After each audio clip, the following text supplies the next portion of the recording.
Crash and burn. Hey everybody! So tonight I am looking to discuss how Michael Corleone is complete and total scum. But first, I would like to point out that this video is the direct result of this comment that I got a little while ago about one of the Scarface videos I made, referring to men like me as being pathetic for being obsessed with movies like Scarface and The Godfathers.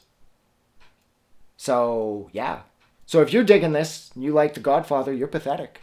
I love The Godfathers. I can even find good things to say about Part 3, the Fredo Corleone of the trilogy. I can find really good things to say about the third one. But apparently that would probably make me even more pathetic, I guess, or whatever. But that doesn't matter.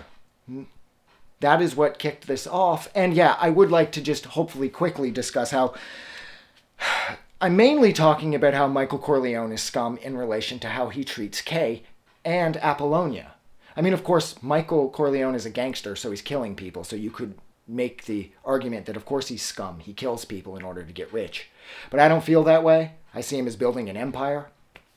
But anyways, I do not like the way that he treated Kay. I don't like how quickly he just kind of throws her aside. You know, he finds that his father's unprotected at the hospital. He leans in and he's like, yo, Dad, I'm with you now. And then suddenly his relationship with Kay takes a back seat because, you know, he becomes a gangster. And I respect that and everything to a point. But he just tosses Kay aside for the sake of the family business. And, I mean, at the start of The Godfather, he says, like, Kay, you know, that's my family, Kay, not me, in relation to Luca Brasi with the band leader guy saying either his signature or his brains would be on the paper if he didn't let Johnny, whatever the fuck his name was, who's rumored to be Frank Sinatra. But anyways, whatever his name is, if he doesn't let him out of the contract, and then Michael's like, look, Kay, that's not me, but it's totally him. So he wipes out Captain McCluskey and Sollozzo because he's worried that they're not going to stop trying to kill his father, Vito, until he's dead.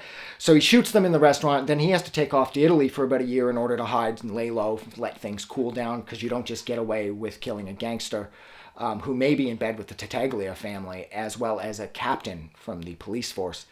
While he's over there, he meets Apollonia. And we've all been there.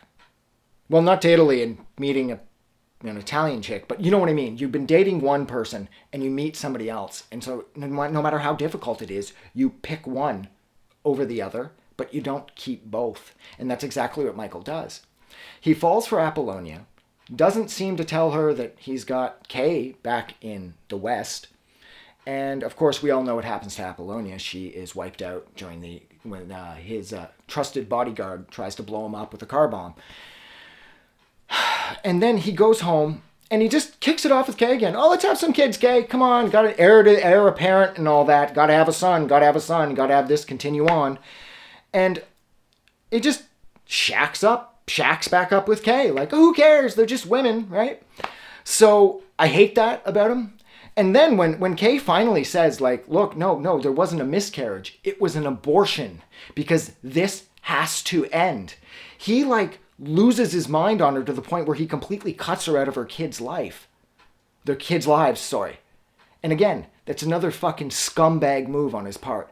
The fact that he's overseas banging some other chick for a year while Kay is clearly worried about him because when she ends up hooking up with Tom at the compound, she's like, I've tried, I've written, I've called, no one's getting back to me. Where is Michael? I want to see him. And you can clearly see the look of concern on her face the whole time Michael's over there romancing Apollonia. I mean, is he even thinking about Kay once? No, he isn't. And that is why I think Michael Corleone is complete and total scum. Maybe it's pathetic of me to think this way. I don't really know. I'm sure nobody's going to agree with this, but I've always felt that way. Michael Corleone is a cheating scumbag. But yeah, so that's it. So thank you so much for hanging out with me for, oh my God, almost 5 minutes while I discussed how I feel in regards to Michael Corleone's treatment of the women in his life from the first Godfather film from way back in 1972. If you agree with me, do something nice for somebody. If you don't agree with me, still do something nice for somebody. But don't forget that you are amazing and you make the world a better place. I'm getting out of here. Have a good night.